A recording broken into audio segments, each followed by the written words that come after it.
Hello focus, आज जिस opportunity के बारे में हम लोग बात करने वाले हैं, नेशनल सीड कॉरपोरेशन लिमिटेड, जिसको आप सभी लोगों ने एनएससीएल के नाम से जरूर इसके बारे में सुना होगा।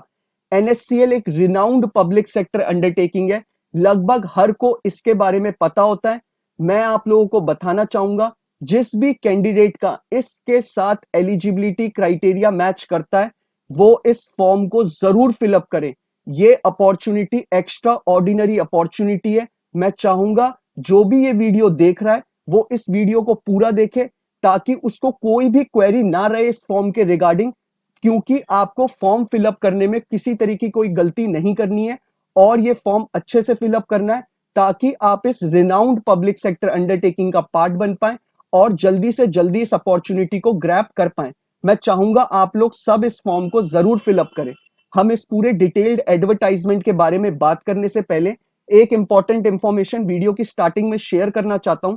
जो भी बच्चा लॉ स्टूडेंट है, लॉ ग्रेजुएट हो चुका है या फिर प्रैक्टिसिंग एडवोकेट है ऑल ओवर इंडिया के किसी भी कोर्ट में, अगर वो चाहता है इंटर्नशिप हो या फिर कोई जुडिशरी की वैकेंसी हो या फिर हमारे सेंट्रल और स्टेट गवर्नमेंट के द्वारा निकाली गई इंडिया में कोई भी वैकेंसी हो, अगर वो चाहता है उसको हमारे लीगल फर्टिनिटी के रिगार्डिंग टाइमली वैकेंसीज के रिगार्डिंग अपडेट मिल जाए, ताकि वो उन रिक्रूटमेंट प्रोसेसेस का टाइमली ही पार्ट बन पाए और जल्दी से जल्दी उन अपॉर्चुनिटीज को ग्रैब कर पाए, तो आप लोग ये चैनल सब्सक्राइब कर लीजिए। क्योंकि इस चैनल पे आपको सारी लीगल फर्टिनिटी के रिगार्डिंग वैकेंसी जो निकलती है हमारी कंट्री में, वो आपको टाइमली मिल जाती हैं।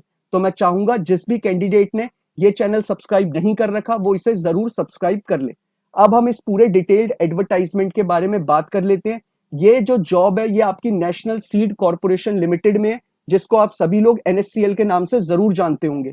एनएससीएल जो आपको डेजिग्नेशन ऑफर कर रहा है वो आपको जूनियर ऑफिसर की डेजिग्नेशन ऑफर करी जा रही है लीगल डिपार्टमेंट में। नंबर ऑफ वैकेंसी 4 निकाली गई हैं और इसमें अनरिजर्व्ड कैटेगरी के लिए 2 वैकेंसी है और इकोनॉमिक वीकर सेक्शन के लिए 1 और ओबीसी नॉन क्रीमी लेयर के लिए 1। तो टोटल वैकेंसी 4 निकाली गई है इसमें। अब बात कर लेते हैं हम इसके एलिजिबिलिटी क्राइटेरिया के रिगार्डिंग। अगर आपने एलएलबी की डिग्री कंप्लीट कर ली है, आप एक एलएलबी ग्रेजुएट है, इररिस्पेक्टिव कि आपने 3 ईयर का एलएलबी कोर्स करा है या फिर 5 ईयर का बीए एलएलबी इंटीग्रेटेड कोर्स, अगर आपके पास एलएलबी की डिग्री है फ्रॉम अ रिकॉग्नाइज्ड यूनिवर्सिटी, तो आप इस पूरे प्रोसेस का पार्ट बन सकते हैं। एक्सपीरियंस की बात कर लेते हैं। मिनिमम 1 साल का आपसे एक्सपीरियंस मांगा गया है। अगर आपको 1 साल कंप्लीट हो चुका है एज अ प्रैक्टिसिंग एडवोकेट और आपके पास एलएलबी की डिग्री है, तो आप इस पूरे रिक्रूटमेंट प्रोसेस का पार्ट बन सकते हैं। डिजायरेबल में इन्होंने बोला है कि बेसिक कंप्यूटर की नॉलेज होनी चाहिए, जैसे आपको एमएस ऑफिस यूज करना आना चाहिए। सिंपल एलिजिबिलिटी क्राइटेरिया रखा गया है। मैं चाहूंगा कि आप लोग इस फॉर्म को जरूर फिलअप करें। अब बात कर लेते हैं हम इसके एज क्राइटेरिया के रिगार्डिंग और सैलरी के रिगार्डिंग। जो आपको रेम्यूनरेशन एनएससीएल ऑफर कर रहा है वो आपको 22,000 रुपीज से लेके 77,000 के इन बिटवीन आपकी सैलरी होने वाली है। रेम्यूनरेशन के साथ साथ आपको सारे एडिशनल बेनिफिट मिलने वाले हैं, जैसे आपको अकोमोडेशन मिलेगा। जितने भी आपके गवर्नमेंट जॉब में एडिशनल बेनिफिट्स होते हैं वो सारे आपको पब्लिक सेक्टर अंडरटेकिंग भी ऑफर करता है। अब बात कर लेते हैं हम एज क्राइटेरिया के ऊपर। एज जो इन्होंने रखा है, अगर आप बिलो 30 ईयर्स हैं, मतलब आपकी एज 30 कंप्लीट नहीं हुई है, एज पर ऑन 25 सितंबर 2023 आपको अपनी एज 25 सितंबर 2023 के अकॉर्डिंग कैलकुलेट करनी है। अगर आपकी इस डेट के अकॉर्डिंग आपकी एज 30 कंप्लीट नहीं हुई है, तो आप इस पूरे प्रोसेस का पार्ट बन सकते हैं। और एज रिलैक्सेशन की बात कर लेते हैं। एससी और एसटी कैटेगरी के लिए 5 साल का एज रिलैक्सेशन दिया है। हालांकि एससी और एसटी के लिए कोई भी वैकेंसी हमारे लीगल डिपार्टमेंट में नहीं निकाली गई है। OBC category non creamy layer के लिए 3 साल का एज रिलैक्सेशन दिया गया है। उनके लिए जो एज हो जाती है वो 33 हो जाती है। पीडब्ल्यूडी कैंडिडेट्स के लिए 10 साल का एज रिलैक्सेशन है, बट पीडब्ल्यूडी कैंडिडेट्स के लिए हमारे लिए लीगल डिपार्टमेंट में वैकेंसी नहीं निकाली गई है। अब बात कर लेते हैं इसके सिलेक्शन प्रोसेस के ऊपर कि आपका सिलेक्शन प्रोसेस कैसे होगा।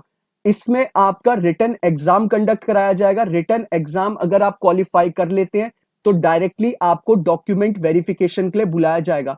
अगर आपके डॉक्यूमेंट वेरीफाई अच्छे से हो जाते हैं तो आप पीएसयू का पार्ट बन जाएंगे। बड़ा सिंपल प्रोसेस है, बड़ा ही सिंपल एलिजिबिलिटी क्राइटेरिया रखा गया है और बहुत रिनाउंड ऑर्गेनाइजेशन है। तो मैं चाहूंगा आप लोग इसका पार्ट जरूर बने। एग्जाम की भी इसमें आपको डेट पहले से ही रिलीज कर रखी है कि आपका एग्जाम टेंटेटिव डेट कब होगा। अब बात कर लेते हैं, तो आपको इस बात की भी टेंशन लेने की जरूरत नहीं कि हम फॉर्म फिलअप कर लेते हैं और एग्जाम पता नहीं कब होगा। एग्जाम की भी डेट आपकी इसमें बताई गई है। साथ ही साथ जो बच्चे बोलेंगे कि एग्जाम इसका किस लेवल का होता है, तो मैं बता दूं मॉडरेट लेवल का एग्जाम होगा, ना ज्यादा हार्ड होगा ना बहुत ज्यादा इजी होगा। मॉडरेट लेवल का एग्जाम होगा आपका, जो कि इजीली आप लोग इसे क्लियर कर सकते हैं अगर आप 2 महीने भी अच्छे से तैयारी करते हैं। अब बात कर लेते हैं कि आपको इस फॉर्म को अप्लाई कैसे करना है। ये पूरा एडवर्टाइजमेंट आपको नीचे डिस्क्रिप्शन बॉक्स में गिवन है। आप चाहें तो इसे डायरेक्टली वहां से डाउनलोड कर सकते हैं या फिर स्क्रॉल डाउन करके वहीं पर ही पढ़ सकते हैं। फॉर्म को फिलअप कैसे करना है, एडवर्टाइजमेंट के नीचे जो आपको दूसरा लिंक गिवन है वो आप उस पर क्लिक करेंगे लिंक पे, तो आप डायरेक्टली एनएससीएल की ऑफिशियल वेबसाइट पे चले जाएंगे और आपको इंटरफेस जो आएगा वहां पर आपको डायरेक्टली अपना फॉर्म फिलअप कर सकते हैं। इन केस अगर आपको फॉर्म फिलअप करने में किसी भी तरीके की कोई क्वेरी अराइज होती है, तो आप लोग जानते हैं कि आप मुझे नीचे कमेंट बॉक्स में कमेंट करते हैं। मैं मेक श्योर करता हूं कि आपके कमेंट को रिप्लाई करूं और आपके प्रोसेस को जल्दी से जल्दी खत्म कर दूं।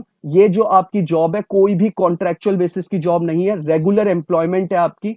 बहुत अच्छी अपॉर्चुनिटी है, मैं कई बार बोल चुका हूं, क्योंकि मैं चाहता हूं कि आप लोग इस फॉर्म को जरूर फिलअप करें। अब बात कर लेते हैं हम इसके एग्जाम के रिगार्डिंग की कौन सी डेट से पहले आपको ये फॉर्म फिलअप कर देना है ताकि आप इस पूरे प्रोसेस का पार्ट बन पाए। इस फॉर्म को फिलअप करने की लास्ट डेट रखी गई है 25 सितंबर 2023।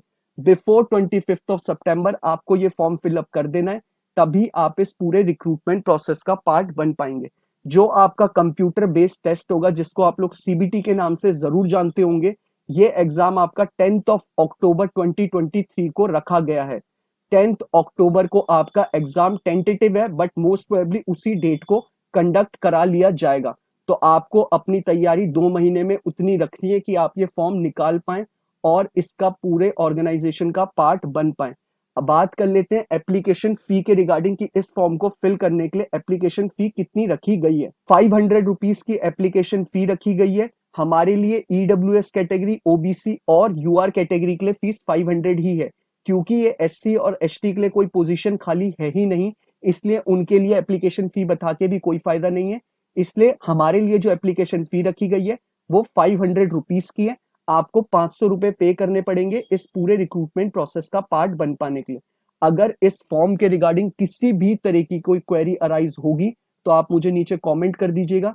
ऐसा कोई कमेंट है जो आप मुझे पब्लिक प्लेटफॉर्म पे नहीं लिखना चाहते, तो आप मुझे ट्विटर पे या फिर आप मुझे इंस्टाग्राम पे पर्सनल टेक्स्ट ड्रॉप कर दीजिएगा। सब बच्चे जानते हैं मैं वहां पे भी आप लोगों को टाइमली रिप्लाई करता हूं। और अगर आप चाहते हैं कि हमारे लीगल फर्टिनिटी के रिगार्डिंग ऐसे ही ऑल ओवर इंडिया में कोई भी वैकेंसी निकले और निकलते ही आपको उसके बारे में डिटेल्ड वीडियो मिल जाए, तो आप इस चैनल को जरूर सब्सक्राइब कर लें। और वीडियो पसंद आया हो तो लाइक शेयर जरूर करिएगा। Thank you so much.